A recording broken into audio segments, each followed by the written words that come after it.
11th strike of the afternoon. Now your first look today at Bob Benoit, 5'9", 137 pounds, 36 years old. 3 PBA titles. Won the doubles with Del Ballard a few weeks ago. Oh, a Ballard shot right off.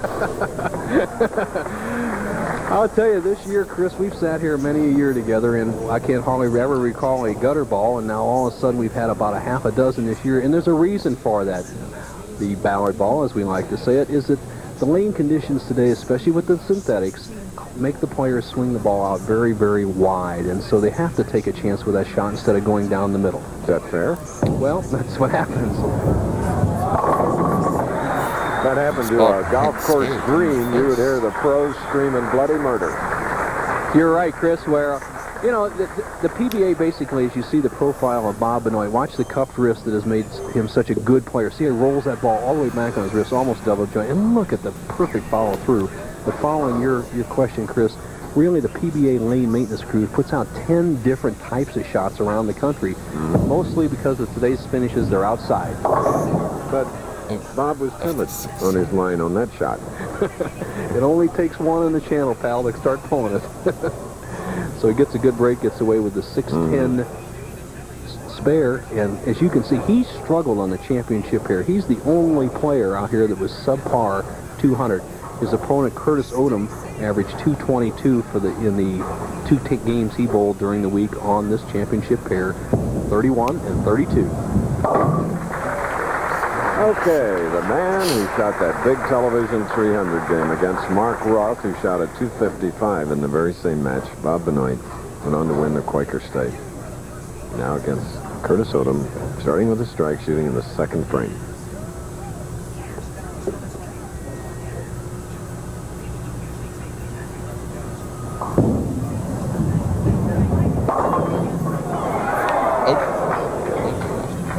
Through the ball.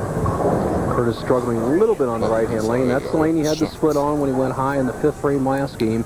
And he's only missed striking one time on the left-hand lane. The 4-pin gets tripped out by the 2. Easy spare the 9. Coming up next on Wide World of Sports, they travel the ocean. And you'll see live from Norway the sport's best meet for the Bislett International Track and Field meet featuring the Dream Mile.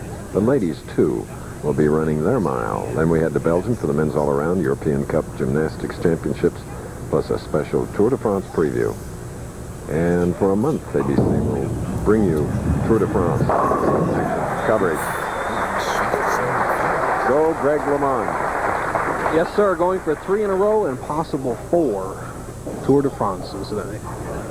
Here's Benoit up here on the right-hand lane, trails by 2 pins. He has struggled somewhat.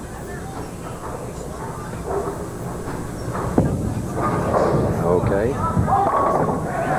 Bob Benoit. How has bowling a 300 game on television changed his life? That was the question. Here's the answer. Well, the 300 game gave me the confidence to come back out here and bowl again after I quit for 5 years. But the money did my sponsor a lot of good, too. That was the first tournament he'd ever put me in, and it took the pressure off of him after I had 3 bad years out here, and it took a lot of pressure off of me. All the pros need sponsors. Richard Altman, his sponsor. Okay, Bob Benoit. We're in our second match. First one won by Odom, 242 to Duke's 215. More after this. I fell in love with the Mexican. That's right, in 2 weeks in Wichita. Today, though, the late Marty Robbins' favorite city, El Paso. And if this man can record his first PBA Tour victory, it would be his favorite. Curtis Odom, now trailing by 8 pins, but can take a 2-pin lead with a strike on the right lane.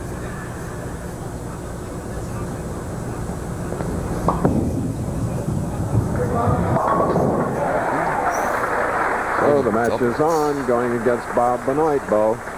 Thank you, Chris. And the man who will bowl in the semifinal game, a rookie, Ricky Ward. Ricky, first time on national television. How do you feel? You got about 10 minutes before you go out there. Well, I'll be honest, I feel a little nervous right now, but I'm going to go out and have some fun and let nature take its course. Well, he bowled great all week long, averaged better than 231. Ricky, good luck. Chris, back to you.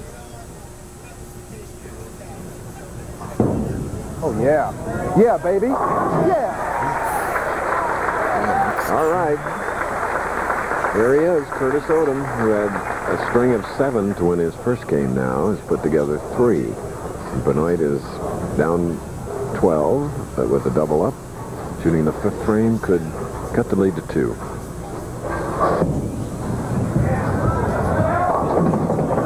And a high hit.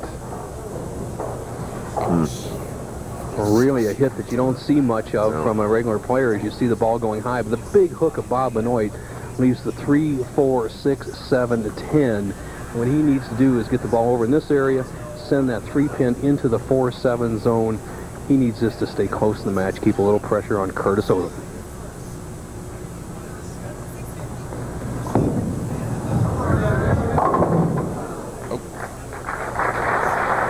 So with that double up, striving for a strike, he has that open frame, and imagine that could have cut the lead to 2 and now trails by 31.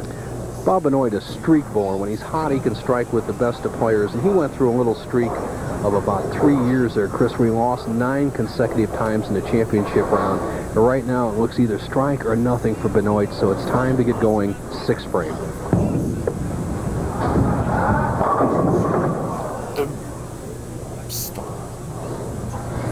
Solid 10. Benoit, who reverts back to his old style. Back in the 70s when I first met Bob, he rolled a down and in shot, almost a straight ball, which was good for the lacquer lanes. When we switched to synthetic lanes such as this, you need the bigger hook. Benoit has made that change, but he'll just flatten his wrist out on this shot, go straight at the 10-pin. All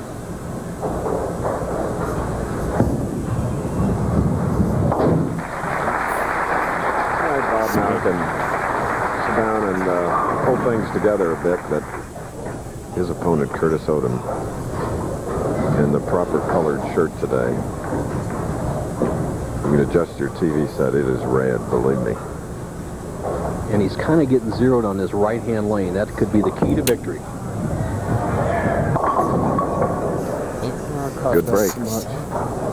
Well, he's still struggling. He's been highlight on lane 32 in this 40-lane bowling establishment. Only missing striking 1 time on the left hand. Breaks up the 6-7-10, has the 6-10. Changes ball to a higher surface friction ball, less hook.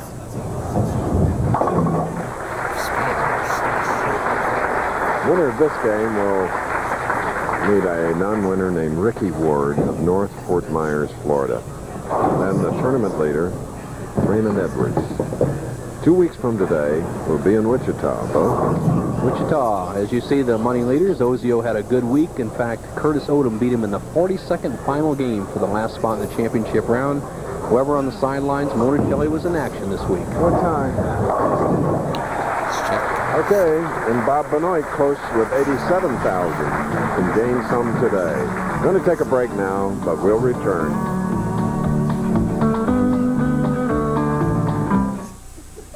For us, and us is, or are, El Paso Professional Bowlers Tour.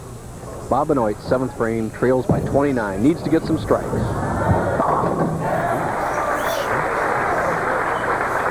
Benoit, the real power player. You see how Bob Benoit's wrist is completely cocked. You take Curtis Odom, more of a conventional down-in player. See, his wrist is flat in that area. Benoit has a tremendous cup, and that's the difference between getting the big hook. But notice how both of their hands are completely underneath the ball. A misconception in this game sometimes is you have to turn your hand over the ball to get the power in the hook. Not true. Got it to 19.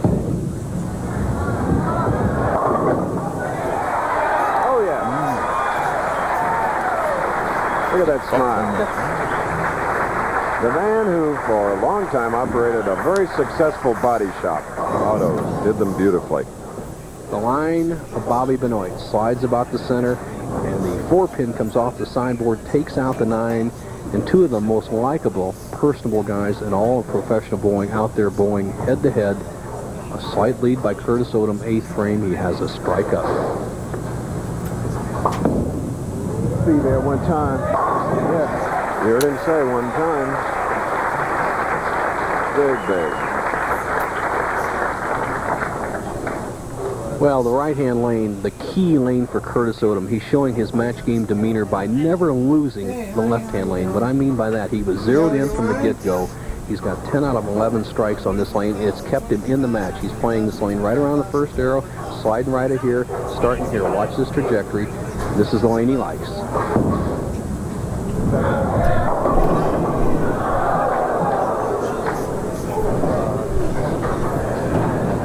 710, Chris. He has to keep his speed up. A little soft.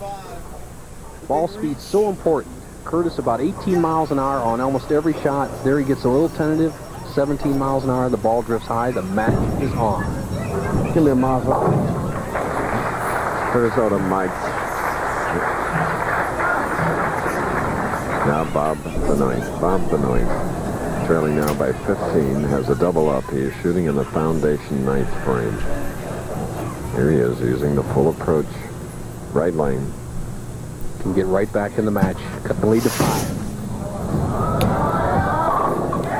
Oh, yes. Remember, he opened with one in the channel on that lane. Made the spare in the first frame and struggled through the first 5 and left a solid 10 there in the 6th frame. Right now, Benoit, a possible 229, can shut out Curtis Odom. Professional bowling, as you see the eyes of Curtis Odom, all goes to the 10th frame. If you can't perform here, you got to go home. Ooh. Bob Benoit. 5th telecast this year. Norm Duke, who lost the first match, was in his 6th. What consistency. Norm losing to Bob Benoit's opponent, 242 to 215, Curtis Odom. What diametrical turnarounds we've had in both matches. Look like Curtis Odom was out of the first match. He comes back to win. Benoit looks like he's out. He can win with this shot.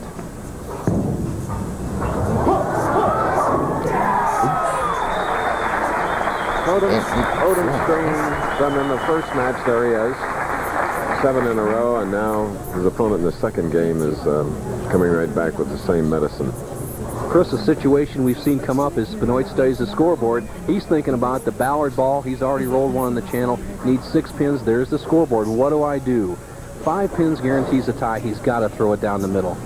Just hit the head pin. You'd be awfully unlucky to get less than 5 pins. Can't mess with the channel. That's a winner. It's even. 85 got 7. All right, so there'll be That was a very close Bob game. Benoit, who will be going against non-winner Ricky Ward. All right, Bo Burton now, the tip of the